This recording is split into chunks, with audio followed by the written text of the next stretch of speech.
The 19-year-old suspect in the synagogue shooting in Poway, California, that killed one person and injured 3 others last month, now faces more than 100 civil rights and hate crime charges. It appears that he, like the mosque shooter in Christchurch, New Zealand, and the Tree of Life synagogue shooter in Pittsburgh, were radicalized online. There's a pretty active digital subculture of white supremacists and neo-Nazis who might have come to the movement initially interested in making bad jokes and trolling in an online forum, but later find themselves immersed in a violent, racist, anti-Semitic ideology. Christian Picciolini is a reformed white nationalist who has made it his mission to help others escape that life, and he's noticed certain patterns among those he's trying to help. I've been working with extremists for nearly 20 years. In that time, I've noticed a behavior pattern I call cult hopping. It's when vulnerable people are so desperate to find a sense of identity or purpose that they jump from one extreme group to another. Ideology isn't as important as the desire to belong.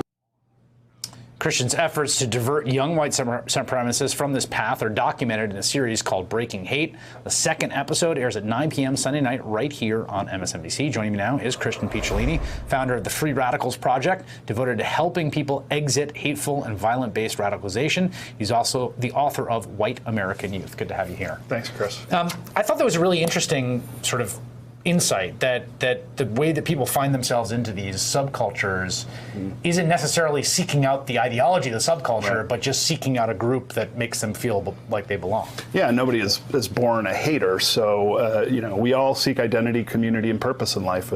They're the 3 pillars that essentially allow us to make every decision that we make. And as young marginalized people are looking for identity, community, and purpose, if they can't find it, if they have what I call potholes, the traumas in life that they bump into, whether it's poverty or abuse or mental illness, or it could be a million things, those potholes lead them to the fringes where they find these narratives, and there are people waiting for them.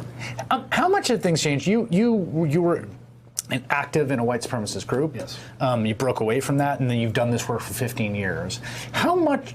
I mean, how much is the phenomenon of people finding these sorts of ideologies through, say, like 8chan and different websites? How recent is that? How much have things changed over time?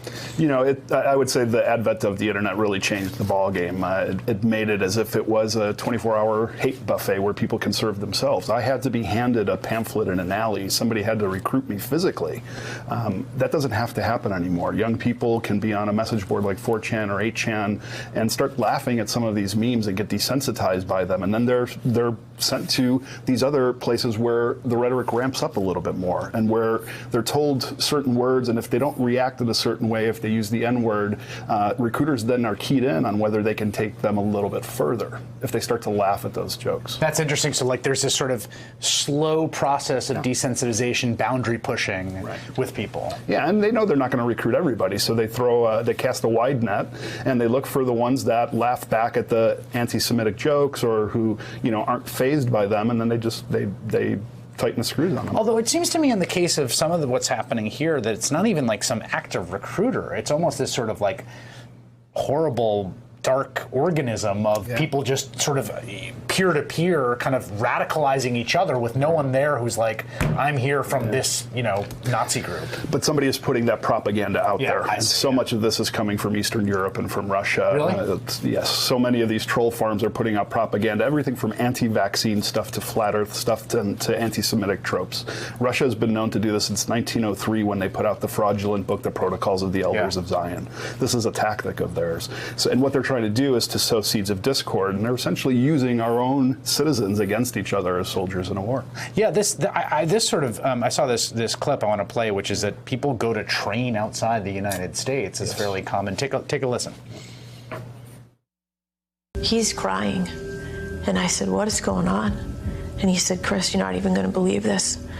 He bought a one-way ticket on Lufthansa. He had a fake passport. He bought a fake passport from Ireland, $500 it cost him because he thought his U.S. passport may fail. Mm-hmm. He arranged for a hostel in Kiev. He arranged for a limousine to come to the house and pick him up. He flushed the money into his account and out the same day. I never saw it. Tell me more about what was that story? So this is the family of a young man who was a white supremacist. He got involved in a white nationalist group, a very dangerous group called Atomwaffen Division that's responsible for 5 murders in just the last 2 years alone. Wow. And while he was never violent, he was very close to some of these people, and he was his family not only lost him to this extremist ideology, but also to an extremist bullet. He was murdered by one of his comrades who ended up going from a neo-Nazi to an ISIS supporter. And that's what cult hopping is about. Whoa, really? Yeah.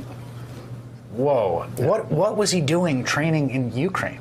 Well, he didn't actually make it there. His parents intercepted him, but there have been people, just recently the FBI released a statement that 4 members from Charlottesville, people who marched there, were actually stopped coming back from the Ukraine and were arrested for training in partisan paramilitary camps that are sending folks to the Crimean border.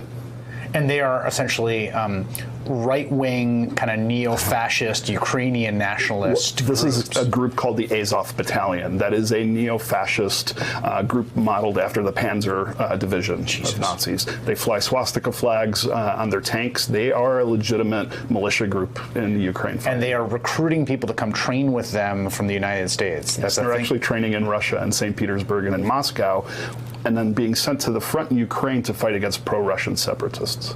So he's playing both sides against each other there as well. Whoa, that is really wild.